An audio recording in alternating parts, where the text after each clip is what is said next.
नमस्कार दोस्तों, स्वागत है आपका हमारे चैनल टॉकिस्तान में। और जैसा कि आपको पता है कि इस चैनल में हम इंडिया और इंडियन से रिलेटेड वो महत्वपूर्ण जानकारियाँ या वो रोचक जानकारी आप तक पहुंचाते हैं जिसके बारे में आपको पता होना चाहिए। तो आज हम जो टॉपिक लेके आए हैं वो एक ऐसा टॉपिक है जो कि उन लोगों के लिए जो कि अपने घर में ऑफिस चला के काम करते हैं या अपना ऑफिस चलाना चाहते हैं, और ख़ासकर उन लोगों के लिए जो कि अपार्टमेंट्स में रहते हैं, फ्लैट्स में रहते हैं। उनके सामने एक सवाल खड़ा होता है कि क्या हम अपने घर में अपनी ऑफ़िस चला सकते हैं?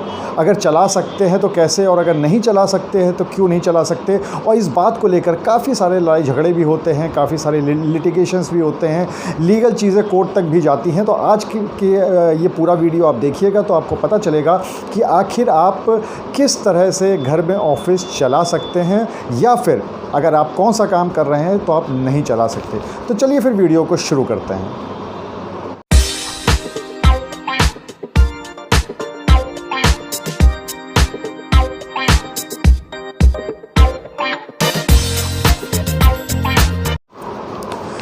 तो दोस्तों, इस वीडियो की शुरुआत में सबसे पहले आपके लिए ये जान लेना बहुत ज़रूरी है कि कौन सी ऐसी चीज़ है जिस पे कि कॉमर्शियल टैक्स लगता है और जिस पे रेसिडेंशियल टैक्स लगता है। क्योंकि जो सबसे महत्वपूर्ण बात है वो ये है कि जब भी इस तरह का कोई मुद्दा उठता है तो सब लोग कहते हैं कि आपका हाउस टैक्स हो या वाटर टैक्स हो या फिर बिजली का बिल हो, ये सब कॉमर्शियल लगेगा क्योंकि आप ऑफिस चला रहे हैं।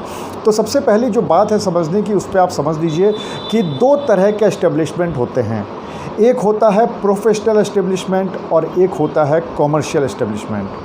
इन दोनों का फ़र्क जानने के लिए इस तरह से समझिए कि वो चीज़ें, वो काम जो कि प्रोफेशनल तरीके से होते हैं या प्रोफेशनल लोग करते हैं, उसको प्रोफेशनल एस्टेब्लिशमेंट कहते हैं। जैसे लॉयर का ऑफ़िस हो गया, डॉक्टर का ऑफ़िस हो गया। और जो कॉमर्शियल एस्टेब्लिशमेंट होते हैं उसमें दुकान हो गई, या आपका गोदाम हो गया, या आपका बैंक हो गया, इंश्योरेंस कंपनीज़ हो गई, फैक्ट्रीज़ हो गई, शॉप्स हो गई, आपका कोई कैफ़े हो गया, या आपका कोई पार्लर हो गया। ये जितनी भी तरह की इस तरह की चीज़ें हैं, ये सर एस्टेब्लिशमेंट जो कॉमर्शियल एस्टेब्लिशमेंट है उसमें आती हैं। अब जो सबसे बड़ा फ़र्क है उसको बताने से पहले आप ये समझ लीजिए कि हमारे भारत का संविधान इस बारे में क्या कहता है। हमारे जो कॉन्स्टिट्यूशन ऑफ इंडिया है, जो भारत का संविधान है, उसमें एक आर्टिकल है, आर्टिकल 19(1)G। उसमें साफ तौर पर कॉमर्शियल एस्टेब्लिशमेंट को और प्रोफेशनल एस्टेब्लिशमेंट को अलग किया गया है। वो क्या कहता है? वो ये कहता है टू प्रैक्टिस एनी प्रोफेशन और to carry any occupation, trade और बिजनेस।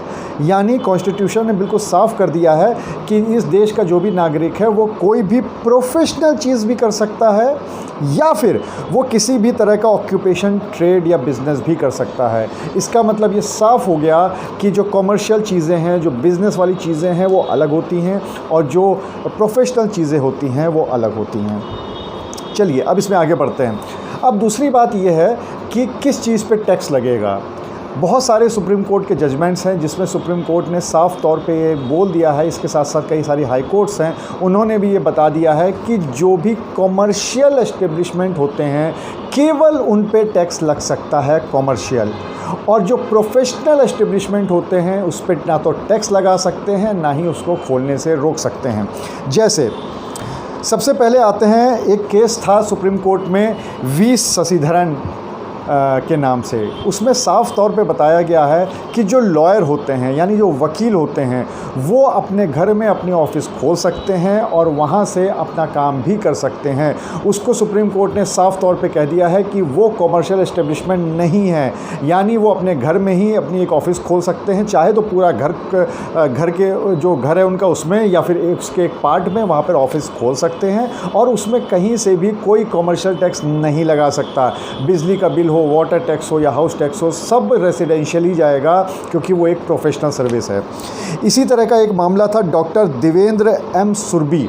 उसमें सुप्रीम कोर्ट ने साफ कर दिया था कि लॉयर की तरह से जो डॉक्टर्स हैं उनका भी प्रोफेशन जो है वो प्रोफेशनल काम है, इसलिए उनके ऊपर भी टैक्स नहीं लगाया जा सकता। अगर वो अपनी क्लिनिक खोलते हैं अपने घर में तो उस पर कॉमर्शियल टैक्स नहीं लगाया जा सकता। हालांकि इसमें ये ज़रूर है कि अगर वो नर्सिंग होम खोलेंगे, अगर वो बेड्स की फैसिलिटीज़ देंगे, अगर वो ऑपरेशन थिएटर करेंगे, तब वो फिर कॉमर्शियल एस्टेब्लिशमेंट में आ जाएगा। लेकिन अगर सिर्फ वो अपनी क्लिनिक वहाँ से चला रहे हैं, खाली एग्ज़ामिन करते हैं पेशेंट का और दवा लिख के दे देते हैं, तो उसमें उन पे कोई कमर्शियल टैक्स नहीं लगेगा।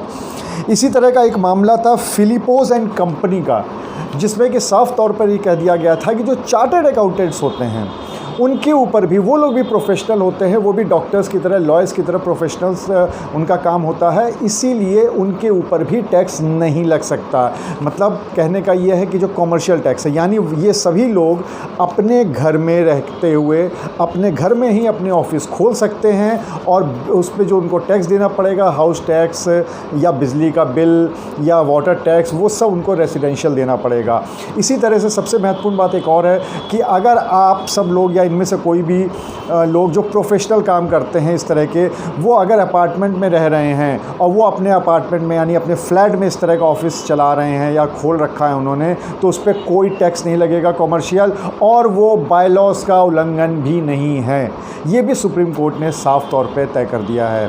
तो सबसे बड़ी बात यह है कि अगर आपका बिज़नेस कॉमर्शियल एस्टेब्लिशमेंट है तो आप बिल्कुल भी रेसिडेंशियल में नहीं खोल सकते हैं, उसको आपको वहाँ से हटाना ही पड़ेगा। लेकिन अगर आपका प्रोफेशनल काम है, जैसे आप डॉक्टर हैं, लॉयर हैं, चार्टर्ड अकाउंटेंट हैं, आर्किटेक्ट हैं, तो ये जो चीज़ें हैं, जो प्रोफेशनल काम है, इसमें आप बेझिझक होके अपने घर में, अपने फ्लैट में अपना ऑफिस खोल सकते हैं, वहाँ से काम कर सकते हैं।